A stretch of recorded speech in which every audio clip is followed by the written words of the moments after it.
Kitchen extraordinary flavors are hidden within ordinary cooking.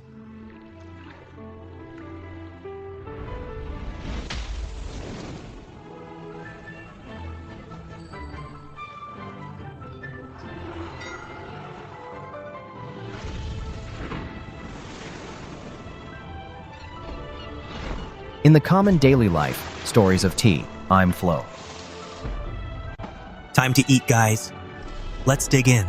Whether it's the curling smoke rising from the hearth or the evening soup on a moored fishing boat, the kitchens, whether new or old, serve as a tangible expression of local cultures and record the passage of time.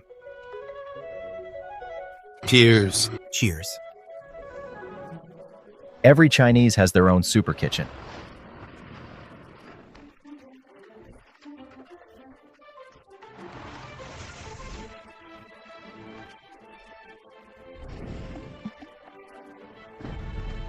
In the southwestern borderlands of China, mist drifts among the Jingmai Mountain. Zhang Jiar, who went far for work, returns to his village deep in the mountains.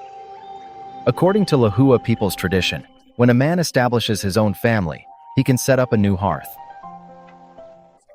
When building a house, we first need to determine the position of the hearth, because that's the heart of our home. The hearths in Lahua households are usually on the eastern side of the house. It's a square pit about 1 meter wide and a palm deep, with banana leaves spread across the bottom. Banana leaves are juicy, therefore fire-resistant. Leaves can bless the family with more children. The pit is compacted with red clay, sprinkled with water to secure fine sand, and left to dry for 3 days before the new home's kitchen can be used. The main dish for the housewarming feast is still prepared at the hearth in the old house.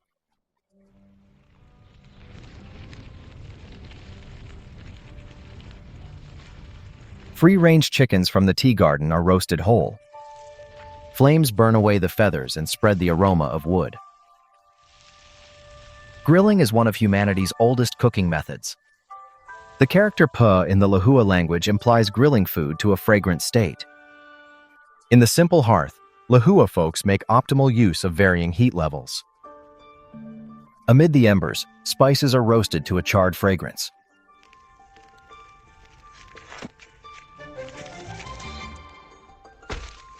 Through pounding and mixing, flavors are enhanced.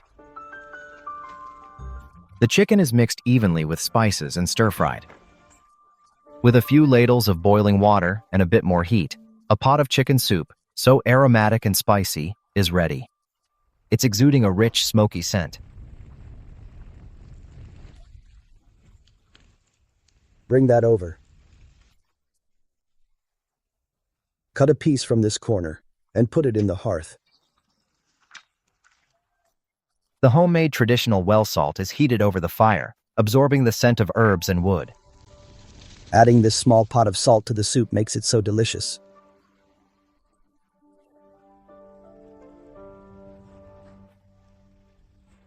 Lahua chicken went through roasting, toasting, smoking, and stewing. From the main ingredients to the seasonings, this dish underwent the hearth's tempering and demonstrates the culture's rich history, making it worthy to be the finale of a housewarming feast.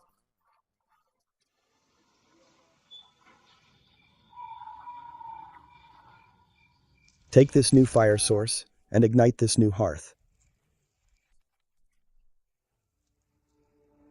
A few wisps of cooking smoke rise. Jiar watches over this hearth and guards the warmth of his home. Smile.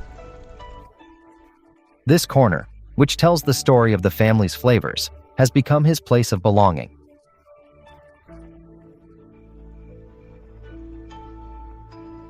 The smoke and fire connect to the essence of life. Just a single stove is enough to fill the entire room with fragrance and happiness.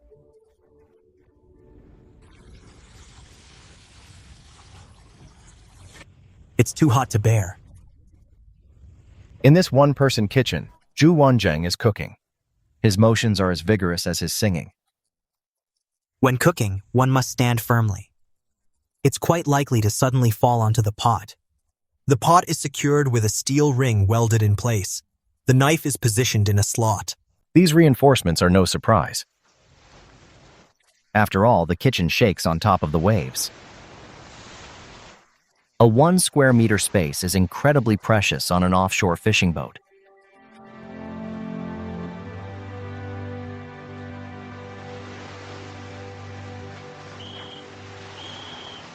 Get up.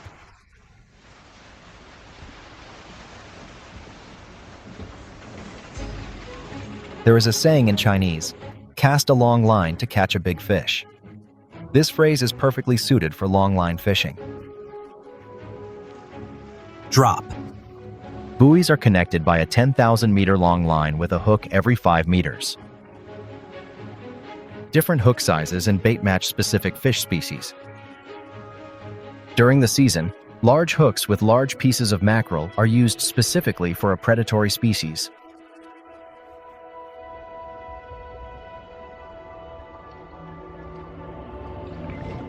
Conger eel. They lurk in the seabed's mud and sand. Their sizes are robust and are sensitive to changes in water temperature. The buoy is coming. Cool, cool. The maritime climate is unpredictable. Continuous high temperatures not only affect the activity of conger eels, but also exhaust the crew. The catch isn't good. Can't lure the man. Whenever the catch isn't good, everyone falls silent. Our captain didn't even eat. With 30 years of seafaring experience, Zhu Wenjun knows well that being away from land for extended periods results in the fatigue and anxiety caused by seafaring syndrome. Too many crabs are down there. Our bait all got eaten by them. We feel so anxious.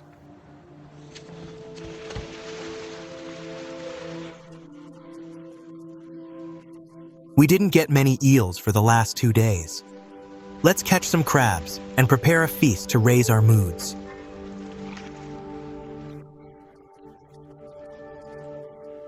The chef turns the unexpected into a pleasant surprise, and everyone here calls him the boss. The boss cooks and takes care of everyone. As the boss, one should feel joyful seeing everyone here.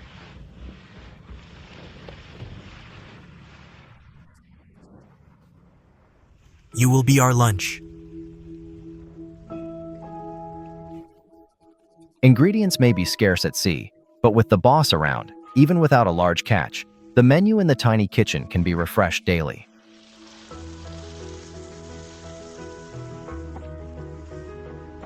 Zhu is skilled at making jiangsu and zhejiang dishes, although he himself comes from Henan. The fish is dusted with flour and batter, then splashed with rice vinegar and pepper.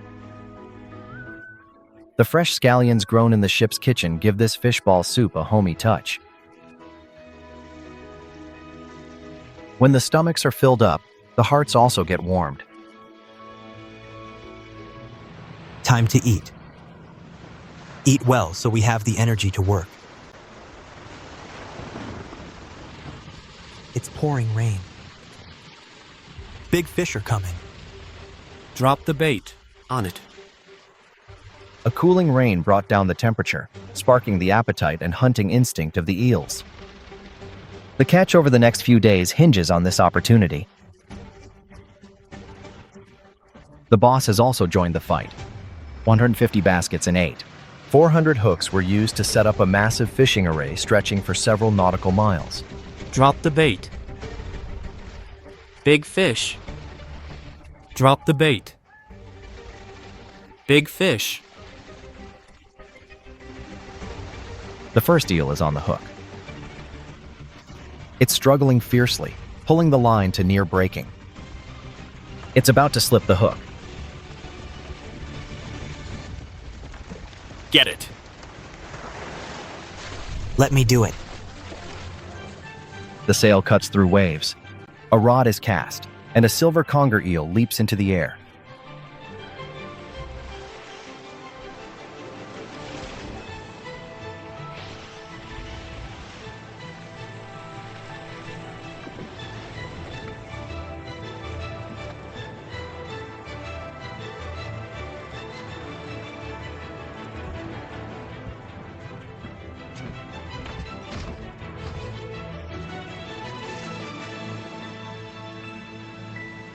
Over time, Jiangsu and Zhejiang fishers have crafted seasonal wisdom.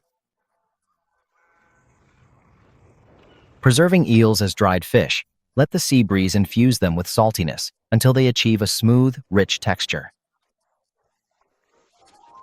Cooked and served, it tastes savory and full of flavor.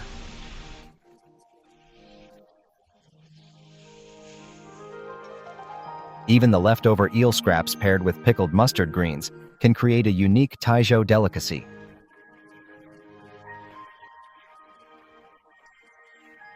The fish are here.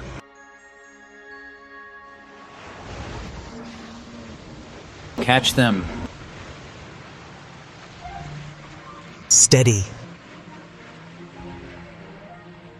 Mind your hand. Don't grab its head like that. Mind your hand.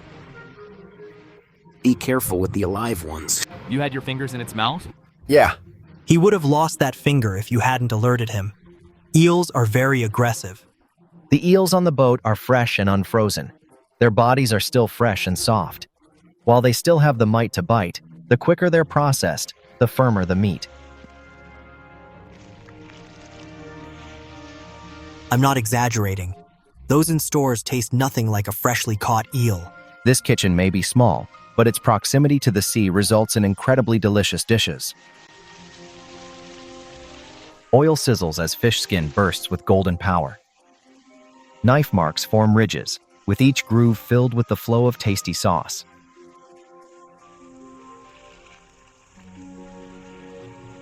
This mighty predator transforms into a taste of the coastal spirit.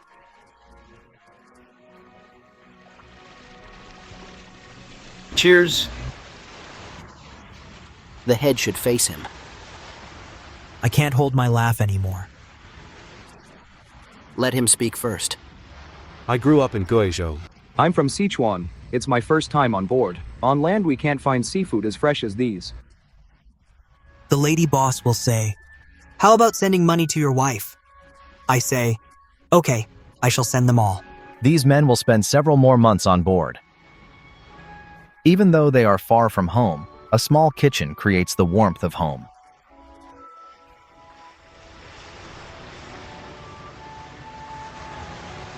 Time to eat, guys.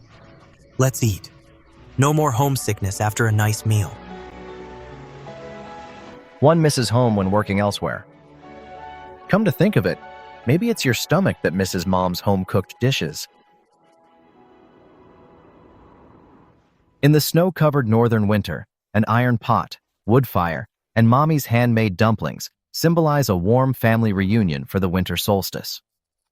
Don't put in too much filling, not too much. Squeeze it in the middle. That's it. In the kitchens of ordinary homes, hands pass warmth to one another. Soft whispers are around. With the smoke and fire as pens, they write the myriad flavors of life. Using warmth as ink, they paint a picture of peaceful times. Your grandson's back home for the new year. The dumplings are well made this time.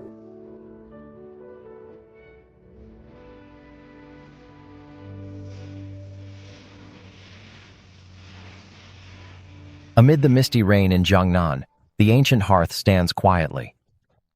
A bountiful harvest drawing depicts prosperity. In this small space, the charm of daily life is ever present.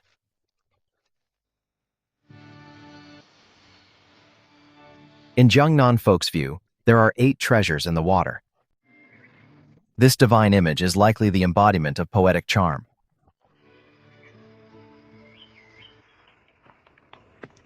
Among the 8 treasures, the arrowhead isn't the most famous due to its slightly hidden bitterness. Only knowledgeable Suzhou housewives know how to remove the bitterness and refresh the palate.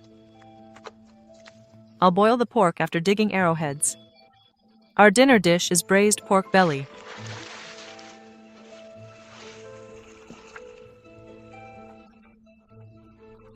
Make the fire a bit stronger.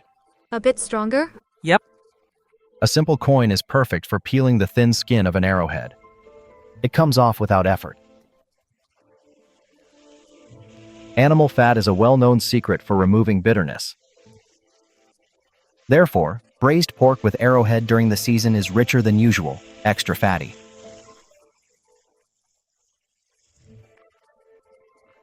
Once arrowheads with stems are cooked with the pork, the combination emphasizes the pork's tender warmth.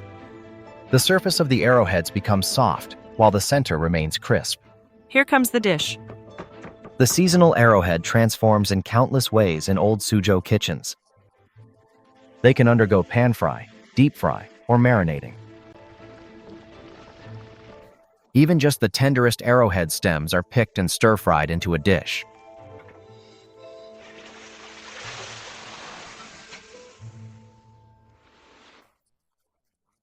Jiangnan folks living by the water would never imagine that in remote mountains, arrowheads take on a totally different form. Hurry up and pick.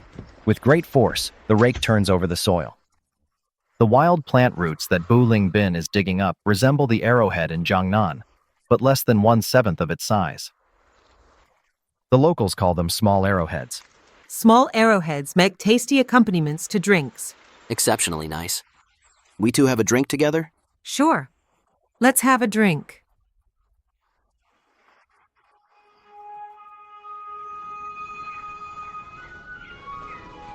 Baojiatan village rests against the Miaoling Mountains. 600 years ago, Zhu Yuanzhang ordered 300,000 Jiangnan soldiers to settle and farm here. Hundreds of similar Tongfu villages are scattered across the land of Anshun, larger than 100 square kilometers. Look, my grandson is asleep. Mine as well.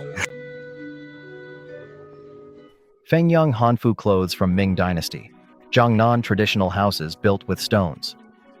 No kitchen range painting here, but this kitchen has all the needed functions. The ancestors carried their kitchens southward, the seeds in their bags, and their culinary customs both found a new home here.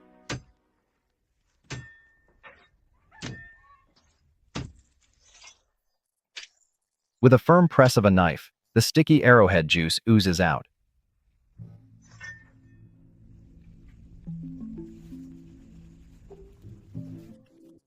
Heat the clear oil until fine bubbles appear, quickly removing the moisture from the small arrowheads. Amidst the sizzle, only crispiness remains.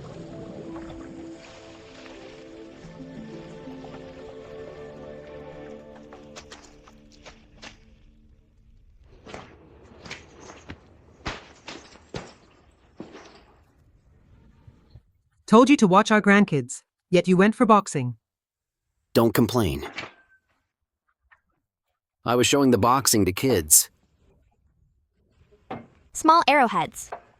I want a bite. No hurry. Grandpa Bao has 7 grandchildren. The deep-fried small arrowheads are easy to store, lasting all winter, as the children grow 1 year older. While the tales of ancestors have faded into legend, the flavors from grandparents' kitchen remain the true taste of home for everyone. Hi. What's up over there? I'm cooking. I'm preparing spicy pickled small arrowheads. Their children working away return home for the weekend. Naturally, a feast awaits. The familiar home dishes have been enriched by countless hours spent at the stove.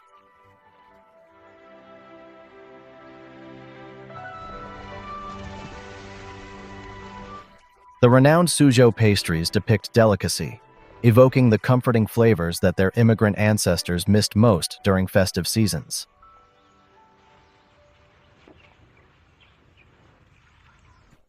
Since the environment differs from Jiangnan, crafts have adapted to its new home. The rice flour isn't required to be as fine as snow. During processing, the snow-white glutinous rice balls vary in size. Perilla seeds, common in the mountains, replace sweet fillings used in Jiangnan. After toasting and grinding, the seeds shed their skins. Add brown sugar. Everything is mixed well. Once steamed to turn sticky, rice balls alternate with layers of filling.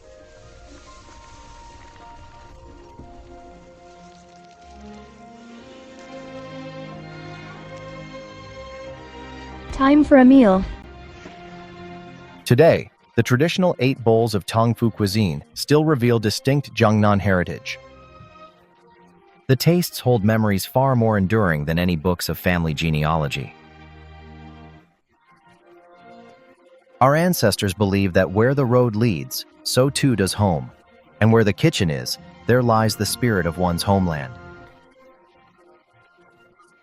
Settling here for over 30 years, these early pioneers witnessed the founding of Guizhou as an official province.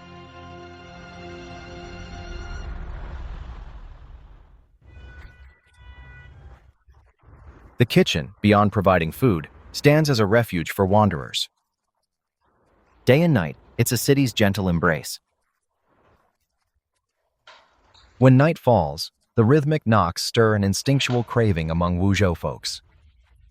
At last night's spot around the corner, a fully equipped kitchen fits into a mere square meter, built for serving a steaming nok wontons bowl. One bowl? Sure.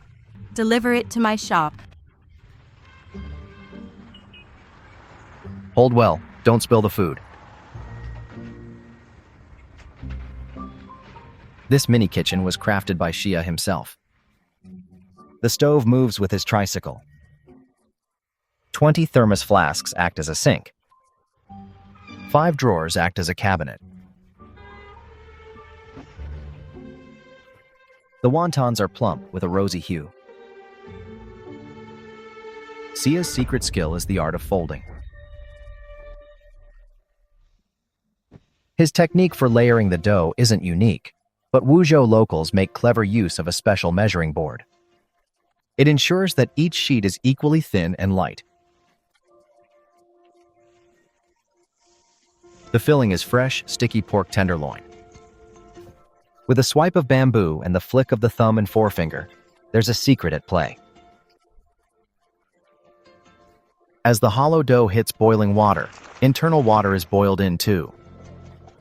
Delicate bubbles at the water's surface. The steam cools quickly, so they're never too hot to eat. Even the impatient can enjoy a bite.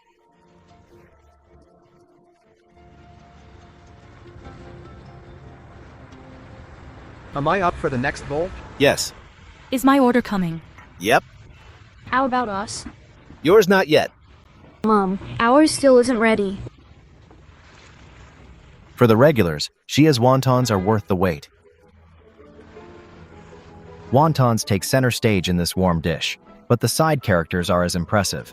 A pinch of dried shrimp and a few seaweed pieces elevate the flavor immensely.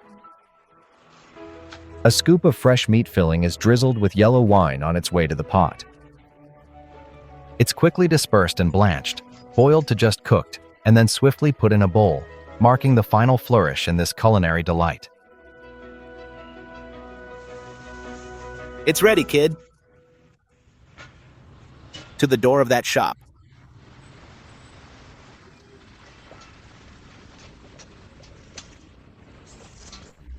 A bowl of wontons warms the empty bellies and eases the roughness of life. So popular, all sold. The customers were content. Shai's still on his way to work. I usually finish the last. Tonight, with all the shooting, I will be late. The small kitchen cart has been on the move for 35 years, out 360 days a year. Naturally, it has a dedicated route and a loyal fan base. I've been eating here for decades. Wherever he sets up, I'll come. Grandpa, it's been a while. I haven't seen you. Where have you been? Some kids returned after college. I don't even recognize them, yet they still call me Grandpa. The city, fueled by a bustling market economy, the glow of countless lights celebrates its hard-working spirit. Mobile food carts like this can be found every few streets. Tiny kitchens act as warm shelters. They protect the city's joy and peace.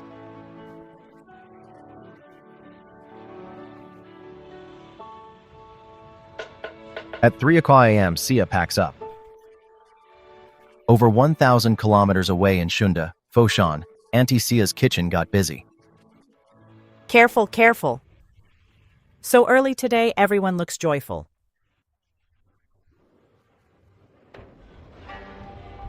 Lin Yunxia, 70 years old, has been a country banquet chef for over 40 years and has a team of over 200 women. Today, there are over 1,000 banquet tables.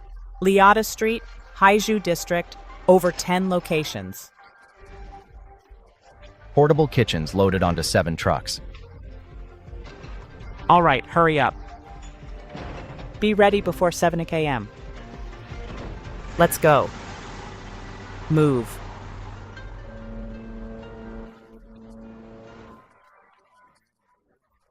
Guangzhou's city center is dotted with hundreds of urban villages, most of which have been redeveloped. The network of rivers within the Pearl River winds through quietly, like capillaries. Skyscrapers stand tall along the banks, while hidden talents lie beneath the waters. On the 8th day of the 4th lunar month, men will perform an ancient dragon awakening ritual to bring the dormant dragon boats to life. 1, 2. Straighten the dragon boat. Dragon boat races and dragon boat feasts have been popular in Lingnan for over 300 years. Even in the urban sprawl, traditions stay vibrant. Every year during the Dragon Boat Festival, it's non-stop work, always busy. Dragon boat feasts can range from dozens to over 1,000 tables. Starting from the ancestral halls, outdoor kitchens with red canopies spread across the area. Sections for slaughter, prepping, steaming, cooking, and roasting fill up parking lots. As you step onto the sidewalk, it's hard to tell if the city has been packed with kitchens or a city grew within kitchens. All right, clear this road and get moving. No matter how big the kitchen is, for Auntie Sia, it's a piece of cake. I've trained them, so they do as I say. We have hundreds of tables. Let's assign tasks. Some tables are close by.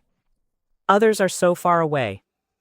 One ends up walking almost a half-marathon round trip.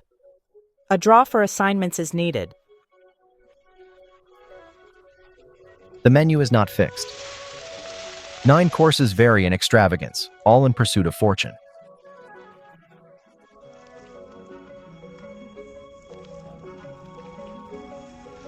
Roast pork, the centerpiece of Cantonese feasts, symbolizes great fortune.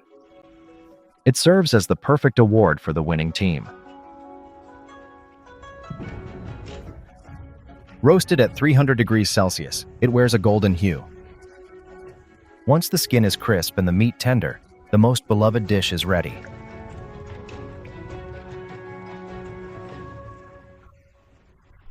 Dong, keep your performance steady. If you lose, you'll kneel at the ancestral hall. I won't lose. On the day of the race, the chef became a paddler, representing his clan. The Eve unites families. The Dragon Boat Feast unites an entire lineage. At the ancestral hall, brothers from afar take time off to return for a reunion.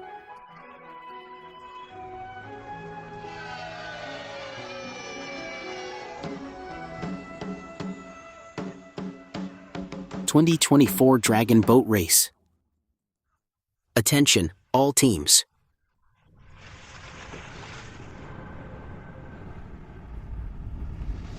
Come on, come on! This length will do. Looks fine. Keep this length. Hurry! In a dragon boat feast, the main dishes can vary, but diced dishes are a must. Ding, likely one of the most cherished words for Cantonese folks, symbolizes prosperity and a thriving family. A variety of meat and vegetables are diced. The freshly harvested long beans, crisp and firm, are a seasonal favorite. Auntie Xia must cook the beans herself. Ready.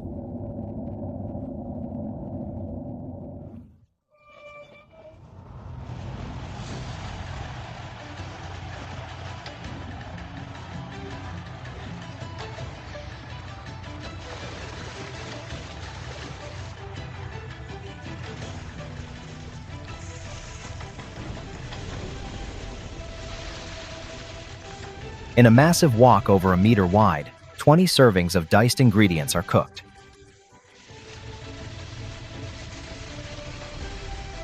The traditional dragon boat dices symbolize fortune and pair perfectly with rice. The savory tang of pickled radish and the fatty flavor of braised pork are moderated by the intense wok heat, as the vibrant dices fly and release their myriad aromas.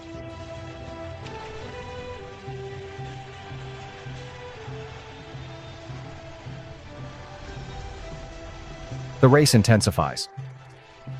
The marathon for female chefs also begins. Brimming with intense wok flavor, the crisp and tender dragon boat diced dish reaches the table along with the race's victory. Wonderful race. Fine young Jim. 1, 2, 3. Nice. All the best. Good fortune ahead.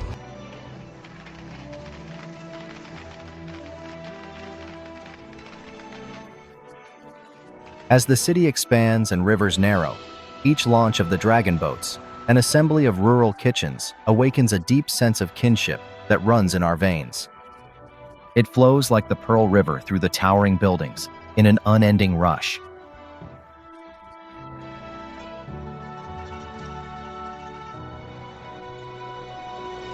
The Chinese kitchen transcends time, connecting past and present and shaping the future of dining.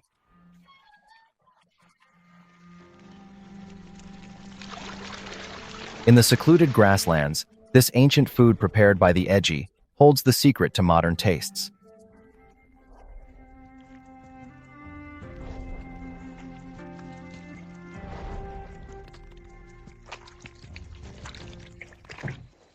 West Ugimkan Banner is the land of white horses. Mongolian horses typically produce milk in summer.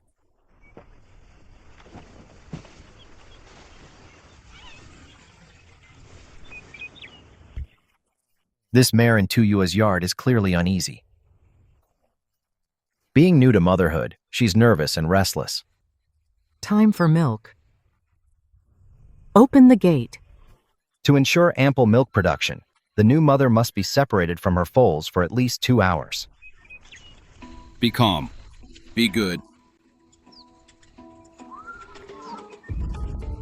She has the spirit of a wild horse. The new mothers this year need to be calm. Gently lead them out. You guide them from behind. The foals are out. Good. It's going to jump. You, little one, want to jump, huh? From restless and weary to calm and quiet. An experienced herder needs only a sweat scraper. What a gentle horse. It seems ready to be hand-milked. Hi, we're here to milk. We won't hurt you.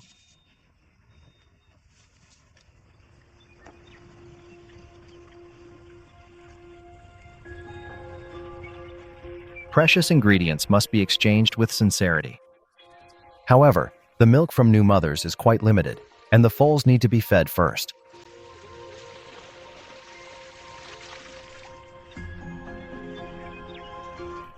Throughout the day, Tuja and her husband tirelessly tend to over 20 mares, working with patience and care. White horse's milk tastes better, or black horse's. White horse's milk.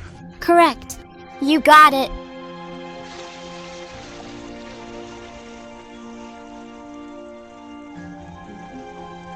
The remaining mare's milk will soon turn into a family favorite.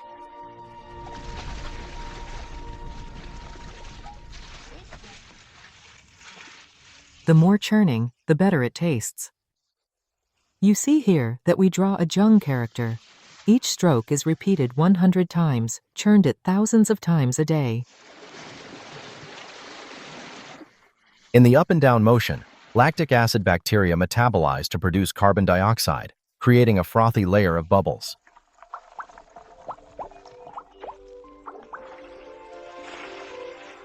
Hurry, bring some water.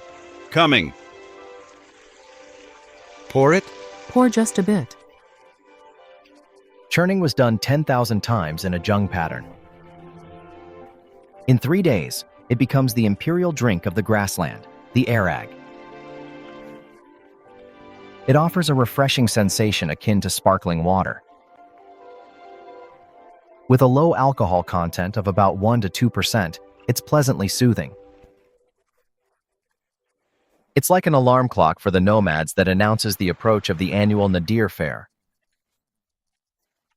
Tuja and her husband are about to set off with their homemade airag. What are you doing? Put in more force. I did. I'm up. I'm set. So clumsy. Why so clumsy? Why so clumsy? Go. Careful, it might kick.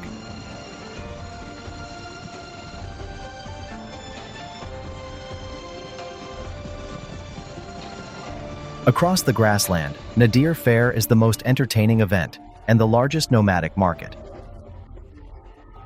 Every year, a special group of guests travels far to join. Nice ride. Well trained since childhood. Nice ride. Homemade yogurt. Traditional bacteria. Conventional methods. The airag challenge begins. Come on!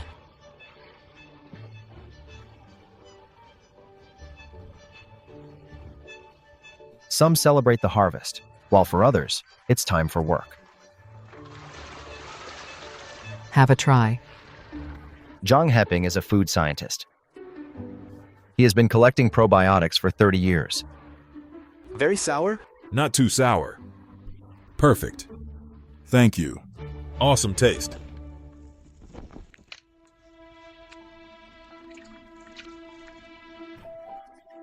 Inside the yurt, an unusual kitchen has been awakened. Cooking now involves the microscopic world. In the past, the cultures used in yogurt were almost all foreign strains, but I think that the gut microbiota of Chinese differs from that of foreigners.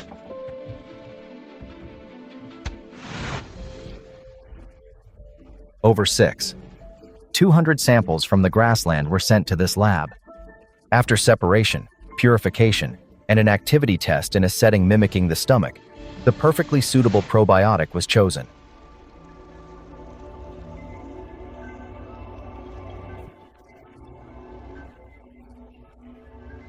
Under the microscope, colonies emerge like glowing planets. This is China's first probiotic, with its genetic code fully decoded.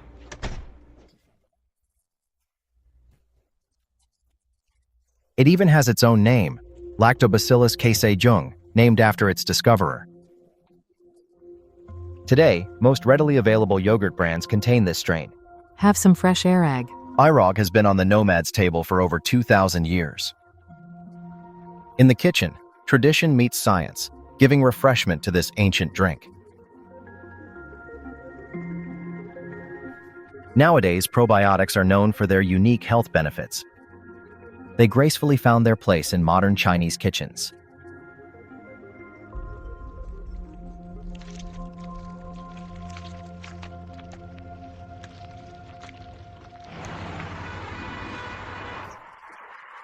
Times have entered the fast lane, seemingly overnight.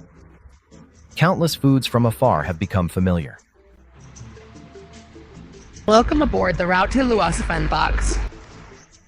Without this thriving era, Luossifan may never get fame outside Luzhou. It's too humble.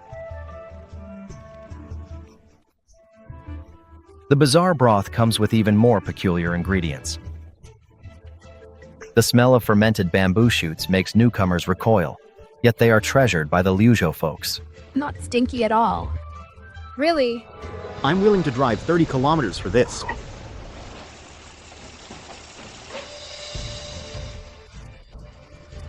Today's production of Luossifan has been industrially upgraded. With a robust industrial base, tens of thousands of packets are sent globally per minute. This super kitchen drives the mighty wheels of the modern food industry.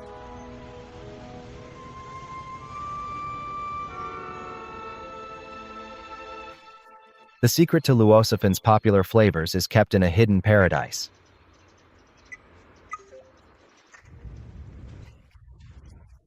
Liuzhou is a city surrounded by mountains with some nestled within it. Caves hidden in the city maintain constant temperature and humidity, offering a private space for experts of flavors.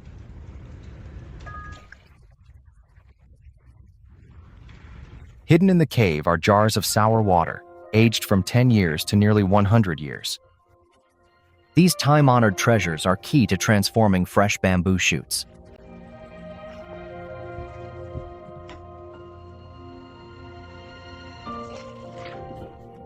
The pungent smell relies on sour water's concentration. The older the water, the stronger its smell. In the cold and damp air, lactic acid bacteria awoke. Sour water seeps into bamboo shoots, breaking down proteins and creating rich flavors. Experts of flavors know the depth of fermentation with one smell and conclude their ideas for new flavors. Generally, only the heart of the bamboo shoot is used for flavoring. But for young people craving bolder tastes, there's a way to fulfillment.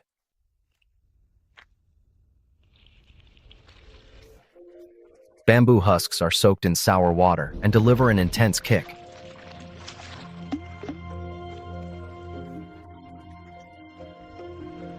They unfurl in the broth, leaving a deep and lingering aftertaste.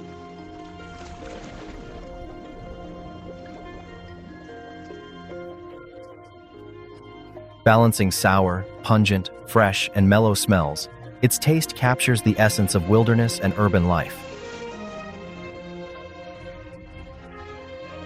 With a love for their hometown flavors, the Chinese partake in a symphony of gear and taste.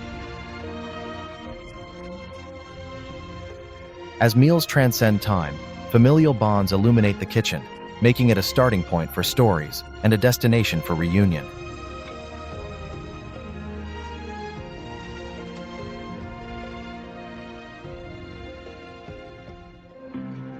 Oh no, the tofu is about to overflow. Come, I'll give a quick rundown on equipment in a rural kitchen. This big pot is used for cooking and also for heating the conbed stove.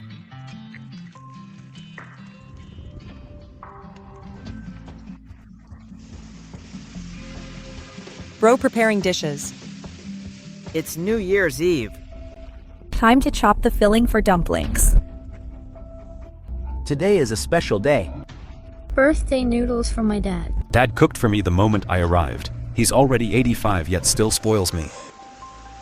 My kid is in hospital. He wants to come home for his mom's cooking.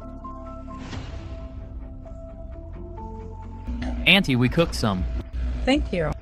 We wish your family a quick recovery. How's the taste? Tastes like love. I'm learning to cook at 24. I welcome advices for improvements.